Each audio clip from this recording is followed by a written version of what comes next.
Тәрбиеші тәрбиеленушісін кім етерге тілі екен, өзі де шул болырға тиеш деп язды этнограф-лингвист Владимир Даль. Исәнмесез бу білім дүниясы. Бүгін біз балалар бақшалары һәм анда эшләүче белгечләр турында сөйләшербез. Алдағы минутларда.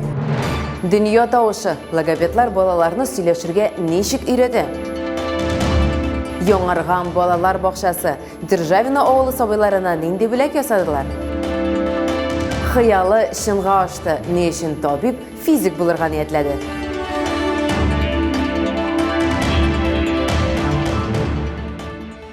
Тавыш дөньясын дөрес сөйләм ачу, сөйләшергә һәм аралашырга өйрәтү, белем бирү оешмаларында ихтыяҗ зур булган белгечләр алдында менә шундый катлаулы бурычлар сүз логопедлар турында.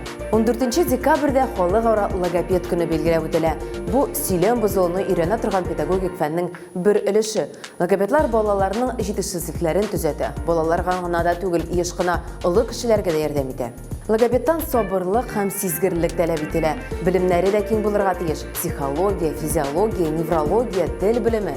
Моңа Эльвира Минабетдинова уйланды. Не любят все ребятки кататься на чем? На лошадке. Беренче карашка бу гадәти балалар бакчасы кебек тоелырга мөмкин, әмма бу алай түгел. Ул логопедия тайпылышка ия. Наталья Борисовна 316 номерлы Мотылек исемендәге балалар бакчасында менә инде 23 ел буе укытучы логопед булып эшли. Я учителем-логопедом работаю уже 23 года. Мен логопед булып менә инде 23 ел эшлим. 23 ел буе шушы һөнәрне сайлауыма куанам. Чөнки ул күп әхлак канәгатьлек китерә. Чөнки бу эш нәтиҗәгә. Күрәм бәхетле балалар йөзләрен, балалар белән эшләү миңа бик ошый һәм кызыклы. Мне очень нравится и интересно работать с детьми. Телсез кыңгырау да тавышсыз. Бигрәк тә шундый җаваплы укытучы өчен дөрес итеп сүз әйтү осталыгына өйрәтергә катлаулы һәм җинтекле эшчәнлек. Укучыларның нәтиҗәсе аларга никадәр тырышлык һәм хезмәт кертүе белән бәйле. Һәр укучыга шәхси якын килү зарур. Бигрәк тә балаларга кагыла. Тыквой, правильно. Давайте покормим нашего кролика. Балалар бакчасында логопед эше алай ук җиңел түгел ничек күренергә мөмкин. Чөнки һәр бала үзенчәлекле һәм кабатланмас холыкка ия. Нәкъ менә шуңа күрә хәлләр төрле була. Һәр кемгә үз карашы кирәк. Моның аркасында авырлыклар күп булырга мөмкин. Күп көч һәм сабырлык кую мөһим. Һәм әлбәттә һәр укытучының укыту тарихында үзенчәлекле очраклары бар. Алар мәңгегә хәтердә калалар. Очень интересный случай был однажды. Бер вакыт малай белән бик кызыклы очрак булды. Без ел дәвамында шөгыльләндек. Бик авыр булды. Өстәмә биремнәр алдык. Әйдә дә шөгыльләндек. Ата-аналары белән дә бик күп эш башкардык. Һәм әйтерсең дә нәтиҗә бик аз иде. Тик җай узды. Һәм кинәт бала чиста сөйләм белән килде. Ягъни булып чыкты. Бу безнең барлык тырышлыклар һәм безнең барлык нервлар юкка булмады. Нәтиҗәдә барысы да килеп чыкты. Әмма балаларның сөйләм кәсепләрен үзләштерү турыдан-туры логопедка гына бәйле түгел. Бу процесста ата-аналар да зур роль уйный. Чөнки тәрбиячеләрдән соң балалар бакчасында төп вакытны балалар үз гаиләләре белән үткәрәләр. Наталья Борисова фикеренчә, бала сөйләмен үстерү өчен аның дөрес төгәл сүз ишетүе кирәк. Для того, чтобы ребенку помочь, Балага ярдәм итү өчен бала әйдә дә дөрес төгәл сүз ишетергә тиеш. Шуңа күрә ата-аналар тиз сөйләшергә тиеш түгел. Алар үз фикерен тәгъбир итәргә тиеш. Моннан тыш, ата-аналар әйдә бала белән төрле сөйләм уеннары уйнарга тиеш. Бу да сөйләменең формулашуына ярдәм итәчәк. Шулай ук балалар бакчасының логопеды Светлана Ширнева да саный. Ул ышана, һәр бала дөрес сөйләшергә өйрәнә ала. Моның өчен тырышырга гына кирәк. Моннан тыш, әти-әниләрнең бу процесста катнашуы бик мөһим. Чөнки чыннан да бу авыр хезмәт. Я считаю, что у каждого ребенка есть свой потенциал. Минемчә, һәр баланың үз потенциалы бар. Күп вакыт һәм бик күп эш кирәк. Логопед, тәрбияче, ата-аналар ягыннан әлбәттә. 50% уңыш кайчагында хәтта күбрәк тә ата-аналар белән бәйле. Алар безгә нык ярдәм итәләр. Әгәр без ата-аналар белән тандемда эшлибез икән, һичшиксез безнең бала балалар бакчасыннан норма белән чыга. Безнең хөрмәтле әти-әниләребез безнең белән бергә эшләсәләр, барысы да әйбәт булачак. Посмотри, кто это, Лёш? Гав-гав! Да, гав-гав он кричит. Елмаю һәм балаларның чын шатлыгы нәк шуңа күрә логопед тәрбиясе киләчәктәге нәтиҗәләр өстендә уңышлы эшләвен дәвам итә. Һөнәрнең бөтен җаваплылыгына карамастан, логопед өчен чын шатлык балаларның уңышлары. Нәк менә алар нәтиҗә өстендә уңышлы эшләүләрен дәвам итәргә теләк бүләк итәләр. Миңа бик каты ошый, минем эшем, без балалар белән башлыйбыз уен белән, аларга бик каты ошый. Логопед һөнәре миңа бик кызыклы иде һәм үзенчәлекле кебек иде. Һәм шуннан да укырга кергәч, логопед укырга кергәч, бу һөнәрнең үз эченә бик күп проблемалар алганын аңладым. Кызыклы, үзенчәлекле һәм шул ук вакытта нинди җентекле һәм җаваплы эшчәнлек. Логопед булу өчен бөтенләй төрле өлкәләрдә тирәнтен белем кирәк. Күп белергә һәм даими рәвештә үз күнекмәләрен камилләштерергә зарур. 316 номерлы балалар бакчасы логопед укытучылары 3 ел саен квалификация күтәрү курслары узалар. Алар балаларны укытуның яңа креатив методиклары белән танышалар. Все это на какой-то современной основе. Булар барысы да ниндидер заманча нигездә һәм бу курслар бик кызыклы уза. Без анда күп уйныйбыз, балаларга әйләнәбез, шулай ук сикерәбез, йөгерәбез. Кыскасы, бу бик кызыклы була. Хәтта логопед укытучылары да билгеле бер вакытта кечкенә балаларга әверелә. Шулай итеп, алар әйтерсең балаларның үзләрен, аларның уй-гамәлләрен аңлый башлыйлар. Наше образовательное учреждение Безнең белем бирү учреждениесе сөйләмнең гомуми үсешенә, сөйләмнең авыр бозылуына һәм психик үсеш тоткарланган балалар өчен компенсацион юнәлештә эшли.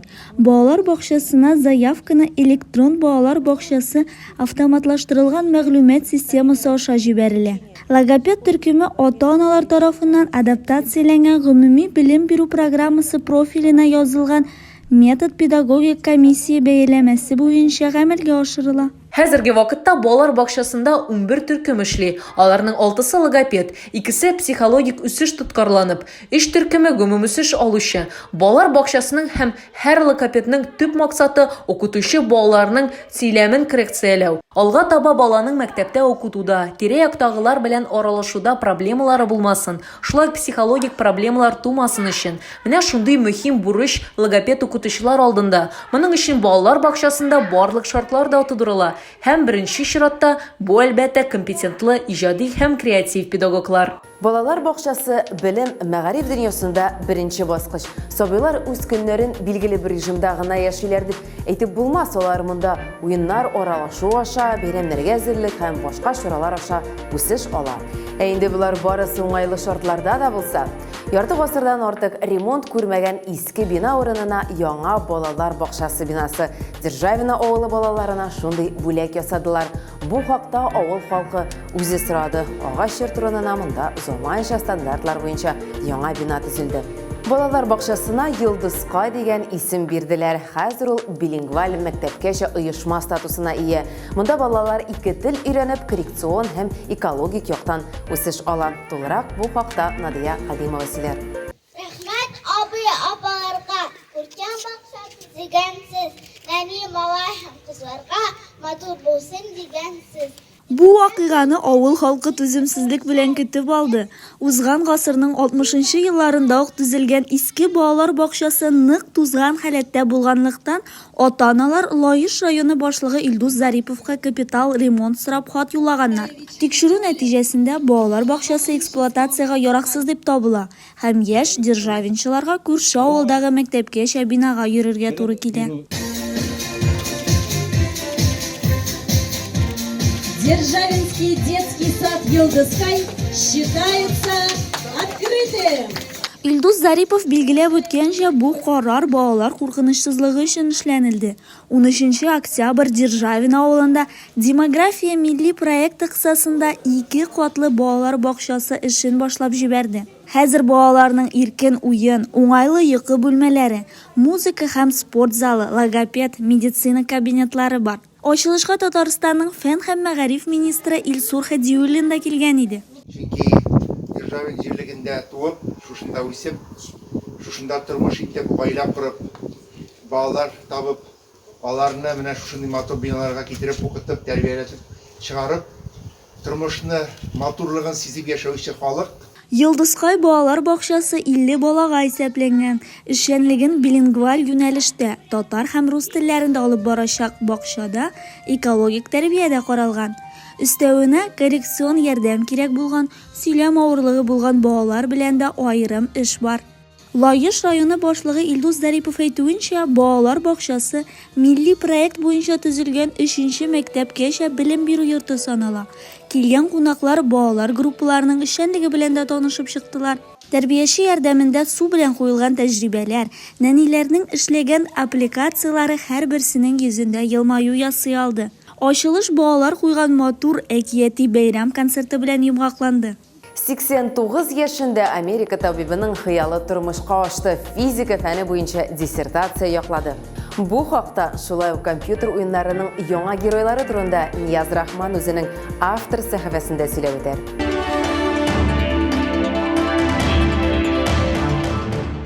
Исәнмесез, бу кызыклы тәнәфес сәхифәсе һәм алдагы минутларда интернеттагы иң кызыклы яңалыклар белән таныштырырбыз.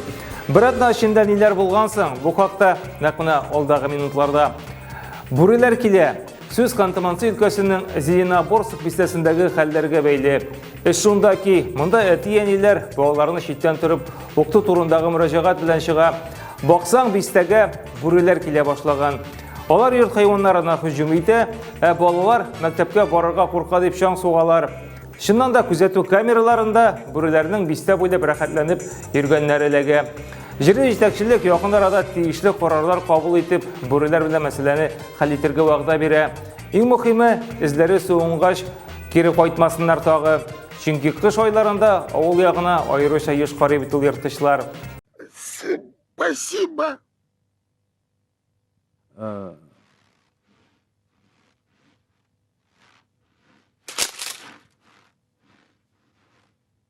Ты заходи, если что.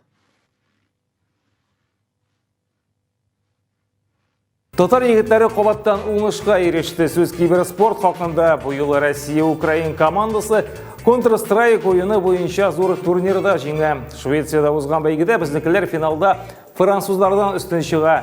Җиңүче Нави командасы составында Казан егете Денис Шарипов та бар. Финал уенын 2,5 миллион кеше карыйга. Ярышта барлыгы 24 команда катнашкан була. Нәтиҗәдә беренче урынны алган Навик егетләре $1 миллион ия була. Моны 5 кешегә бүлсәң, яхшы гына гонорар чыга үзе. Уен мезгелләрен сез дә карап китегез әле. Под улицей уже поджимается, возможно, здесь будет кровавое убийство от Николы Ковача. Активности на улице, как же это опасно. Нагнетается ситуация, Ника может выйти сейчас в спиду противнику, он понимает, что где-то там Элик тоже загулял, тут и Бумблы, тоже есть позиция довольно неплохая, перфектно проходит Джексон, правда дело на него Хантера, просто на Симпл, убивает перетяжку, нет! 2 хедшота на Ника и Аманека. И закрывается команда G2 Esports от раунда Натус Винсеры в этой атаке. И как же быстро. Просто тайфун пронесся только что по точке А. Это было торнадо, друзья. Бабайлар 89 яшьтә нишли. Берәүләр мәсәлән диссертация яклый. Америкада яшәүче табиб Манфред Штайнер үз гомерен медицина белән бәйләгән. Ләкин ул физик булырга хыялланган, шуңа күрә үзенең максатларына хыянат итә алмый һәм 2000 елдан ул медицинаны ташлый һәм физика белән мавыга башлый. Укырга керә, ләкин сәламәтлеге какшау сәбәпле дәресләргә йөрү бик авырдан бирелә.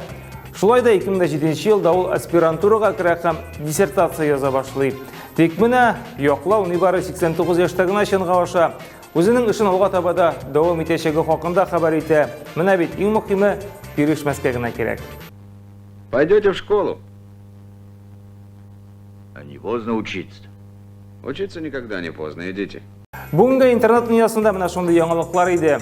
Очрашырбыз. Сау булыгыз.